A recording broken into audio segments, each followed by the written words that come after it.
I got a question for you guys. I'd love to know, did you all hear the talk I gave today? Okay, so we all heard it. I want to know if I said anything you don't agree with. That you think, I'm not buying that. So I'll preface this by saying it's a little unorthodox, but so you talked a lot about questions and doubts, and you kind of differentiated between the two, especially with your comment about your experience with that girl who said she's a seeker, not a doubter, which I really resonate with. I really appreciate that. But in my experience, at least, and we've talked about this a lot already, but we have questions, we go to the Lord, we seek answers. But what if our answers don't necessarily align with church policy, or we already know that it's possible that certain things aren't necessarily doctrine as their doctrine, right? So what do we do in those situations? Okay, so I think the perfect answer to that, at least in my heart, is something that Elder Ballard said in the last General Conference. And I'm struggling to remember what the name of his talk was, but that would, of course, be October of 16. And he basically said, I'm old enough that I've seen a lot of things, a lot of questions I've had in my life, and a lot of questions in the church. I'm old enough that I've seen a lot of them get resolved. And I'm not as old as Elder Ballard, meaning no disrespect to Elder Ballard, but I'm old enough that one of the things that I have seen is sometimes when I've felt strongly about something, but it hasn't been implemented in the church. Like there's some things about women that I don't think are right yet.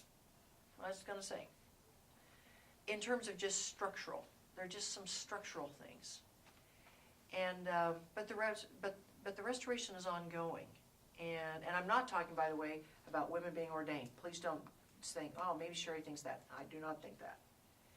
But there's some things about women in the structural organization I think. But does that mean the church isn't true? And you know what? I'll bet you I'm right too. I'll be very surprised if I'm not right. If I'm not right, that'll be fine. But I'll be surprised if I'm not right about some of these things. But I expect to see some of them have already unfolded. And I'll bet more do as well.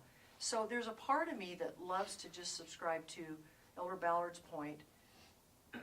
I'm old enough to have seen that over time things work themselves out.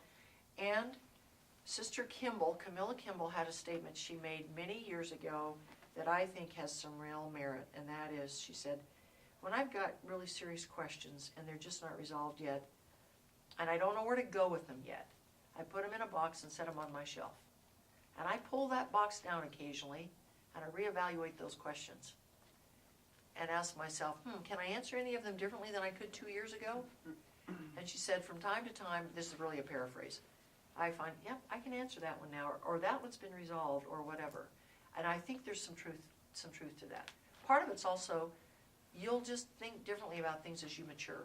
Not that you're not mature now, but in 5 years, and then in 10, and then 15, you'll see the world a little bit differently. You just will, because we grow and we learn and we adjust. I was way more rigid about certain things 20 years ago than I am today, because I just think, yeah, that rigidity doesn't really get you anywhere.